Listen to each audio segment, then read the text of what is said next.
Note पे क्यों लिखा रहता है मैं धारक को इतना रुपया अदा करने का वचन देता हूँ।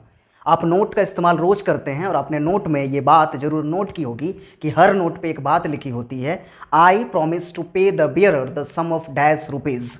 ये जो मैं है, आई है, वचन देता हूँ यानी कि वादा करता हूँ, प्रॉमिस, ये कौन कर रहा है? क्या महात्मा गांधी के द्वारा कही गई कोई स्टेटमेंट है, या भारत सरकार के द्वारा कही जाने वाली ये बात है, या इसे आरबीआई का गवर्नर कहता है, या कोई और कहता है?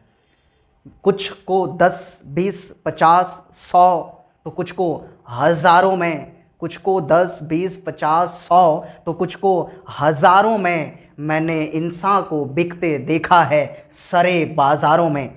जय हिंद। आप देखना शुरू कर चुके हैं SP Kautilya Bharat tutorials. Channel पर नए हैं तो चैनल को सब्सक्राइब कर दीजिए, और वीडियो अगर अच्छा लगे तो बिना लाइक किए जाइएगा मत, नहीं तो डिसलाइक करके जाइएगा। सबसे पहली बात, ये जो स्टेटमेंट है जिसकी बात हो रही है, मैं अदा करने का वचन देता हूं धारक को, नोट पे जो लिखी होती है, ये स्टेटमेंट आरबीआई के गवर्नर के द्वारा कही जाती है। इसीलिए इस लाइन के ठीक नीचे आरबीआई के गवर्नर का सिग्नेचर होता है, साइन होता है। आप नोट रोज इस्तेमाल करते हैं, क्या आप बता सकते हैं कि एक नोट में आरबीआई के गवर्नर का कितना बार साइन होता है? कमाल के बात पूछा था रे मर्दे। अरे एक नोट में एक ही बार ना साइन रही? नहीं भाई साहब, अब गलत है। एक नोट पे आरबीआई के गवर्नर का 2 बार साइन होता है। हाँ, 2 बार, एक नोट पे 2 बार। हाँ सही है, एक बार इंग्लिश में और एक बार हिंदी में, 2 बार साइन होता है। और ये जो लाइन है ये दोनों भाषा में लिखा होता है, हिंदी में और इंग्लिश में। ये तो पता चल गया कि ये आरबीआई के गवर्नर के द्वारा लिखी जाने वाली लाइन है, उसके तरफ से लिखा जाता है। लेकिन इस लाइन का मतलब क्या होता है, क्यों लिखा जाता है? ये लाइन आरबीआई गवर्नर के तरफ से गारंटी है कि जिसके पास जितने रुपए का नोट है उतना कीमत देने का दायित्व आरबीआई का है। नहीं के कुछ समझ में आइल मर्दे? अरे चच्चा रुका, आसान भाषा में समझावता नहीं। लेकिन उसके पहले एक सवाल, आरबीआई का पहला गवर्नर कौन था? क्या आपको मालूम है? तो नीचे कमेंट करके बताइए, और नहीं तो इसका जवाब इसी वीडियो में आपको मिल जाएगा। आते हैं अपने मेन मुद्दे पर, इस टॉपिक को और डिटेल में आसान भाषा में समझने का प्रयास करते हैं। चच्चा ऐसा है कि मैं धारक को, धारक केकरा के कहल जाला जाना था? धारक किसको कहते हैं? धारक कहते हैं जिसके पास नोट है।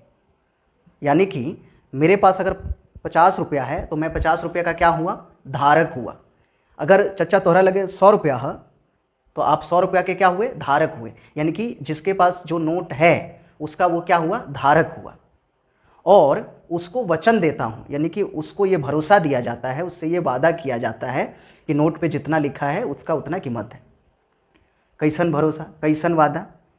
कि नोट पे जो अमाउंट प्रिंटेड है, 50 रुपया, 100 रुपया, 500 रुपया, वो कोई हवा में कही गई बात नहीं है, उसका उतना सच में वैल्यू है।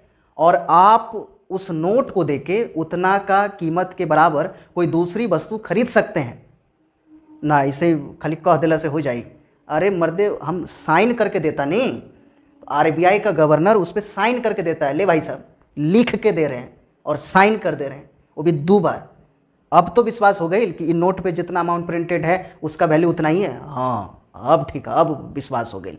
तो ये गारंटी, ये विश्वास, ये भरोसा, ये यकीन दिलाने के लिए आरबीआई का गवर्नर ये बात कहता है कि मैं धारक को, यानी कि जिसके पास ये नोट है, उसको इतना रुपया, यानी कि जितने रुपया का नोट है उतना अदा करने का, यानी कि देने का वचन देता हूँ। ये इसका आसान भाषा में, सरल भाषा में इसका यही अर्थ हुआ। हालांकि इसको और दूसरे कई तरीके से डिस्क्राइब किया जा सकता है, लेकिन सरल भाषा में इसका मतलब यही हुआ। अब आरबीआई जो है एक बड़ी संस्था है, कई सारे कानूनी मान्यता हैं। अगर आप कहेंगे, अगर आप चाहते हैं कि मैं आरबीआई को, जो भारत में नोट छापता है, उसको मैं उसके ऊपर एक डिटेल में वीडियो बनाऊं, तो कमेंट करके बताइए, मैं उसके ऊपर भी बनाऊंगा। और आज का जो सवाल था कि भारत के पहले आरबीआई गवर्नर कौन थे, तो इसमें 2 तरह के सवाल पूछे जा सकते हैं। एक, पहला आरबीआई गवर्नर कौन था, और दूसरा, प्रथम भारतीय आरबीआई गवर्नर कौन थे जो इंडियन थे। तो पहले जो थे वो थे सर ओसबोर्न स्मिथ, वो एक अंग्रेज थे।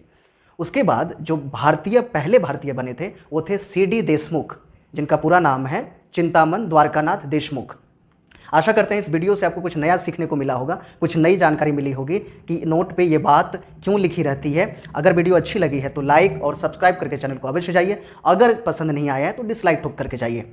तब तक मिलते हैं फिर एक और इंटरेस्टिंग वीडियो के साथ। तब तक जुड़े रहिए हमारे साथ, देखते रहिए। जय हिंद।